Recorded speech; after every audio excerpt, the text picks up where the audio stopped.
Bonjour à tous et bienvenue pour cette nouvelle vidéo. Cette semaine, je vous propose de revenir sur un sujet survolé par le passé afin de creuser un peu plus ensemble à son propos. Comme il a déjà été montré dans la vidéo intitulée Permis de pécher, tout est accompli ou Kol Beshalem, tout est dans la paix. Alors, d'où viennent les dissensions dans le corps de Mashiach, de Christ, qu'est l'Église? Je pourrais, pour commencer, vous demander combien de dénominations chrétiennes vous connaissez ou combien de types de chrétiens, si vous préférez. Ma réponse serait beaucoup trop. Surtout si nous disons être dans la vérité, car si nous sommes à l'image de Christ, alors nous ne pouvons qu'être Echad, unité. Car la vérité n'est pas relative, elle ne dépend pas du point de vue ou de l'orientation, mais de ce qu'elle est, donc unique et concrète. Comment se peut-il alors que certains parlent de la loi de Dieu au passé, tandis que d'autres veulent suivre tous les commandements possibles? Quand un dernier vous dira, par exemple, « Il faut adapter au monde notre religion, car ses valeurs sont passées. » Nous avons tous connu cela, que cela soit avant de découvrir la vérité ou bien après, car certains semblent oublier que cette image n'est pas celle que nous faisons de Dieu, mais celle qu'il a révélée dans sa parole et dans celui qu'il a envoyé, Yeshua HaMashiach, Jésus-Christ. Cette vidéo reprendra en partie une réflexion déjà partagée dans la série de textes Une seule vie, 11e chapitre, et se concentrera sur une importante vérité. Sommes-nous des croyants de tradition, des croyants passifs ou de véritables disciples pratiquants qui sommes crédibles dans notre foi et notre relation avec notre Créateur et Rédempteur? Regardons donc cela ensemble. Christ, fin de la loi. Romains chapitre 10, verset 4. Frères, le vœu de mon cœur et ma prière à Dieu pour eux, c'est qu'ils soient sauvés.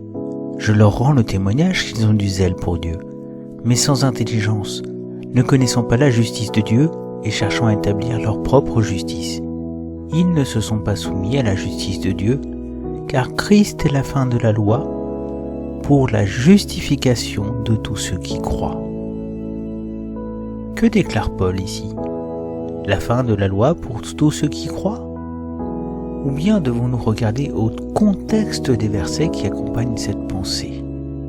C'est-à-dire que Mashiach, Christ, est la fin, le but de la loi pour la justification de tous ceux qui croient. Qu'est-ce que cela veut dire pour le zèle d'Israël à suivre la loi? Qu'il est inutile? Au contraire, ce zèle est encouragé et applaudi par Paul. Mais il en remarque ce qui en est la faiblesse, l'intelligence qui devrait faire comprendre la direction que Dieu désire nous donner à travers la loi de vie qu'il nous a transmise.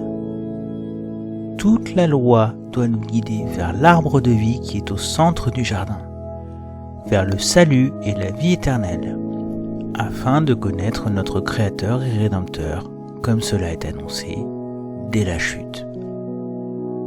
Genèse chapitre 3, verset 15. Je mettrai inimitié entre toi et la femme, entre ta postérité et sa postérité. Celle-ci t'écrasera la tête et tu lui blesseras le talon.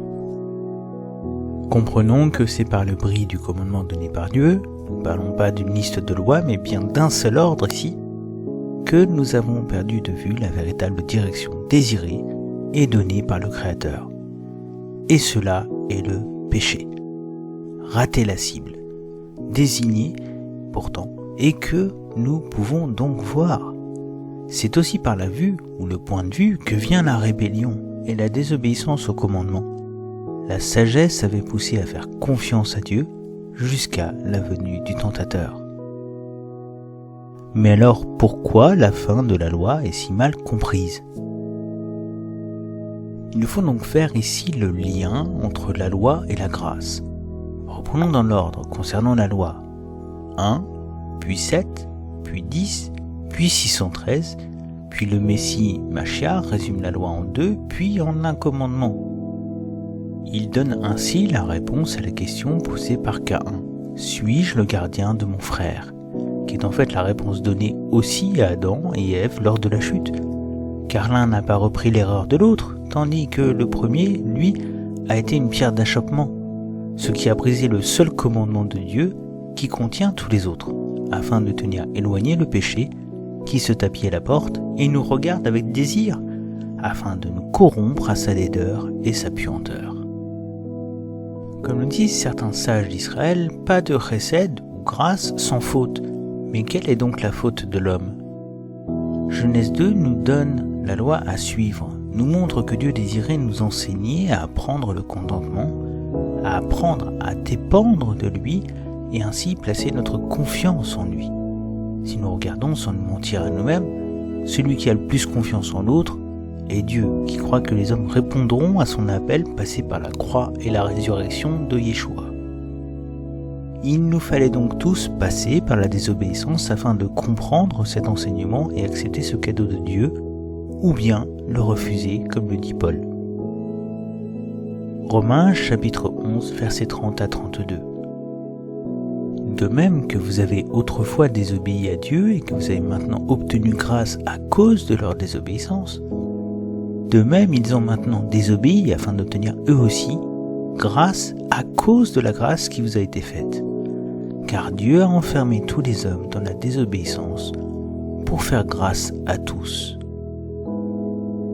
Car Dieu ne nous a pas laissés sans information, sans direction, sans œuvre à accomplir afin de lui rendre gloire en les accomplissant. C'est ce que nous fait comprendre Paul en 1 Corinthiens chapitre 1 versets 28 à 31. Dieu a choisi les choses basses et méprisées du monde, celles qui ne sont rien, pour réduire à néant celles qui sont, afin que personne ne puisse faire le fier devant Dieu. C'est grâce à lui que vous êtes en Jésus-Christ, lui qui est devenu par la volonté de Dieu notre sagesse, notre justice, la source de notre sainteté et notre libérateur, afin, comme il est écrit, que celui qui veut éprouver de la fierté mette sa fierté dans le Seigneur. Mais comment pourrions-nous comprendre la direction, trouver la vérité ? Il y a tant de directions, tant de religions, tant de doctrines, tant de croyants, chacun avec ses spécificités.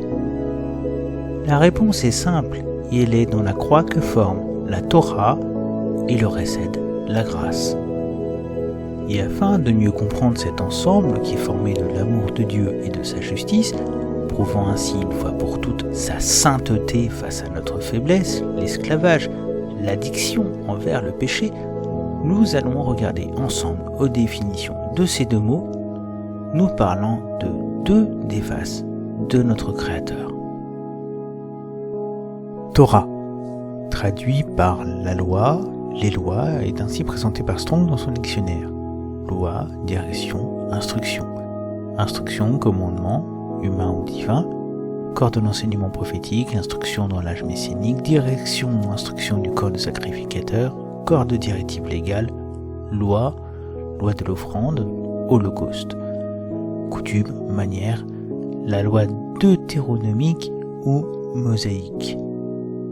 Mais afin de mieux comprendre, nous pouvons retourner à la racine du mot Torah, qui vient de notre mot Yara, qui va nous permettre donc de mieux cerner ce qu'elle représente, en fait pour nous, selon ce que Dieu en désigne. Jeter, tirer, faire couler, verser.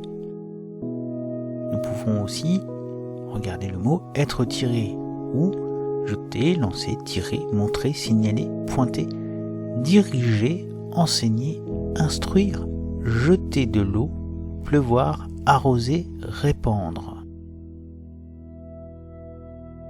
Mot qui se traduit au final par élever, informer, enseigner, indiquer, instruction, instruire, montrer, se signaler, arroser, répandre, pluie, mettre, direction, percer, lancer, tirer des flèches, trait, archer. Nous voyons ici un rapport avec le péché, car si le péché est raté la cible, il nous faut de quoi l'atteindre. Et cela nous fait ainsi comprendre la puissance du péché, qui fait dévier de la cible, comme le souligne si bien Paul en Romains, chapitre 7, versets 5 à 13. Lorsque nous étions encore livrés à nous-mêmes, les mauvais désirs suscités par la loi étaient à l'œuvre dans nos membres, pour nous faire porter des fruits qui mènent à la mort. Mais maintenant, Libérés du régime de la loi, morts à ceux qui nous gardaient prisonniers, nous pouvons servir Dieu d'une manière nouvelle par l'Esprit et non plus sous le régime périmé de la lettre de la loi.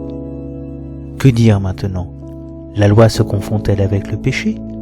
Loin de là. Seulement, s'il n'y avait pas eu la loi, je n'aurais pas connu le péché et je n'aurais pas su ce qu'est la convoitise, si la loi n'avait pas dit « tu ne convoiteras point ». Mais alors, le péché, prenant appui sur le commandement, a suscité en moi toutes sortes de désirs mauvais. Car sans la loi, le péché est sans vie. Moi, pourtant autrefois sans loi, je vivais. Mais quand le commandement est intervenu, c'est le péché qui s'est mis à vivre, et moi, je suis mort.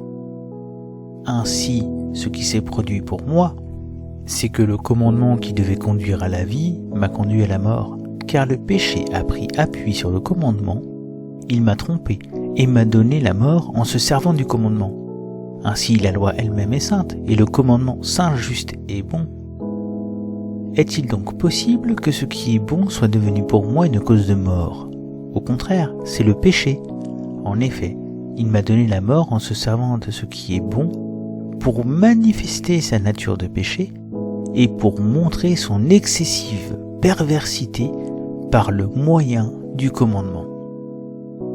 Pouvons-nous ainsi comprendre que la loi ne nous sert plus et peut donc disparaître, ou bien devons-nous comprendre que nous reprenons enfin place en elle, malgré le fait que nous étions condamnés par cette dernière, et n'avions donc plus aucun droit à faire valoir vis-à-vis d'elle? La loi n'est donc pas au final celle incriminée, mais c'est bien le péché qui nous pousse à rejeter ce qui est bon, à savoir l'enseignement, la loi, les ordres, les corrections. Et certains semblent oublier que la grâce, le pardon offert gratuitement par Dieu face à notre repentir, l'acceptation de la correction, la reconnaissance de nos fautes, le retour à la dépendance à Dieu, comme les enfants envers leurs parents, cette grâce est liée pleinement à la loi. Regardons ensemble la définition du dictionnaire Strong pour mieux comprendre cette unité formée par la Torah et le Hesed, la grâce. Hesed, bonté, miséricorde, fidélité, ou un reproche, une honte. Généralement traduit grâce, miséricorde, bienveillance, bonté, amour, attachement, faveur, affection, pitié, compassion, bienfaiteur, aimable, clémence, éclat, bien, bon, infamie et honte. Avant de faire un peu plus le lien entre ces deux notions, nous pouvons voir que la grâce implique des notions qui pourraient sembler contraires, bon et honte par exemple. Mais c'est bien là la complexité de la grâce de Dieu, découlant de la croix sur le pécheur par le sang du juste versé et sa résurrection afin de rappeler que notre teshuva, retour vers la vie avec Dieu, est ouvert mais passe par la reconnaissance de notre état et notre repentir. Ce n'est que parce que Dieu seul est bon qu'il peut être notre exemple, qu'il peut juger, qu'il peut nous attirer à lui et nous élever en Yeshua Jésus dans le Dieu céleste. Ce qui fait que notre monde souffre n'est donc pas de la faute de Dieu, mais de son absence, parce que l'homme ne veut pas écouter et a rejeté Dieu en le déclarant « Deo non grata », tout en l'affublant de la responsabilité de nos propres erreurs qui mènent à tant d'erreurs, de péchés, de guerre, de destruction de race animale, de la flore, de blessures irréparables dans les familles et les relations. Il nous reste donc en suspens la question qui englobe cette vidéo. Sommes-nous donc sous la loi ou sous la grâce? Le fait d'avoir donné les traductions des mots et ce que nous allons voir ensemble devrait vous aider à trouver la réponse et comprendre l'ampleur du cadeau gratuit qui ne demande rien en échange ni souscription que Dieu désire vous faire si vous n'avez pas encore répondu à son appel. Passons aux présentations qui nous intéressent afin de mieux cerner tout cela. Dans cette présentation, nous voyons que la Torah permet de nous élever et revenir vers Dieu en relevant la tête. La Torah est donc celle qui nous permet de voir la grâce, qui nous ouvre ses bras pour nous accueillir en chemin. La lettre qui les relie nous permet de voir que nous sommes aimés, acceptés, adoptés par la croix et l'œuvre que Yeshua, Jésus, y a accomplie. Le H nous rappelant que Dieu est esprit et vie, nous rappelle aussi le cadeau qui nous est envoyé après la résurrection par le Saint-Esprit, car Dieu ne nous abandonne pas. Cette présentation nous permet de voir ainsi l'accomplissement de ce que Jean nous déclare en Jean 1, verset 17. Car la loi a été donnée par Moïse, la grâce et la vérité vinrent par Jésus-Christ. Nous ne sommes donc pas en face de deux choses antinomiques, mais l'une vient accomplir l'autre, la mener à sa destination, afin de lui faire porter du fruit, comme le mot Torah le sous-entend, dans un sens plus profond. Sous cette deuxième forme, la grâce découle de la croix sur tous les hommes, et c'est la Torah qui se trouve face à eux pour les juger, et les remettre tous au même niveau, comme le dit Paul en reprenant les psaumes 14, verset 3 et 53, verset 4. En Romains, chapitre 3, versets 9 à 24, que je vous laisse aller lire, afin de ne pas rendre ce partage trop long, mais aussi vous laisser vous faire votre propre avis. La lettre de lien, ici, nous fait voir que nous sommes dorénavant relevés, rachetés et réhabilités par le don et la volonté seule de Dieu, qui s'est fait rédempteur par amour pour nous et pour nous délivrer de l'ennemi de nos âmes. Mais la bonne nouvelle est justement ici, que nous pouvons voir dans l'accomplissement représenté de ce que déclare Jérémie, chapitre 31, versets 31 à 34. Et ils n'enseigneront plus chacun son prochain et chacun son frère, disant « Connaissez l'Éternel, car ils me connaîtront tous depuis le plus petit d'entre eux, jusqu'au plus grand, dit l'Éternel, car je pardonnerai leur iniquité, et je ne me souviendrai plus de leurs péchés. » La Torah sera pour tous et en tous écrite sur les tables de chair de ceux qui se repentent et vivent sous la grâce, car elles savent qu'en dehors d'elle, il n'y a que la mort, car la Torah est là pour définir le bien du mal, et nous laisser le choix entre la bénédiction et la malédiction. Nous voyons donc que la Torah et la grâce sont imbriquées comme le sont l'amour et la justice de Dieu. La grâce n'effaçant pas la Torah, mais nous faisons voir la réalité de cette dernière et ce qu'elle devrait être pour nous en levant le voile du péché, en effaçant nos actes contraires qui nous tenaient éloignés de la présence de Dieu dans nos vies.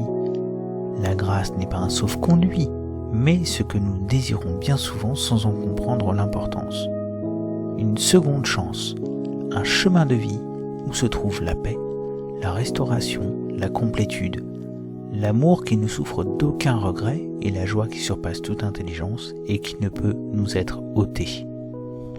Yeshua, Jésus, a très bien présenté tout cela avant de remettre son esprit entre les mains du Père, prouvant qu'il avait le pouvoir de donner sa vie en choisissant l'instant de fin, comme le relate Luc au chapitre 23, verset 34.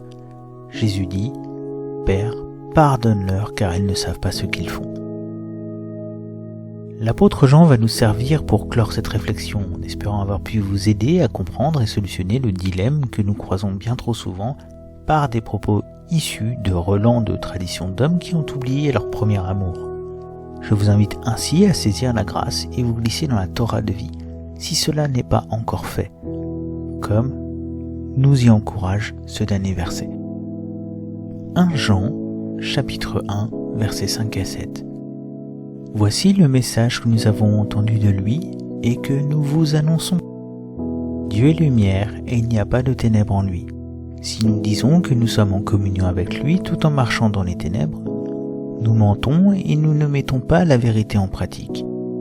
Mais si nous marchons dans la lumière, tout comme Dieu lui-même est dans la lumière, nous sommes en communion les uns avec les autres, et le sang de Jésus-Christ, son Fils, nous purifie de tout péché. Je vous donne rendez-vous lors de la prochaine vidéo. N'hésitez pas à vous abonner pour être tenu au courant ou à partager cette vidéo si vous désirez. Que l'Éternel vous bénisse et vous fortifie en ses voies.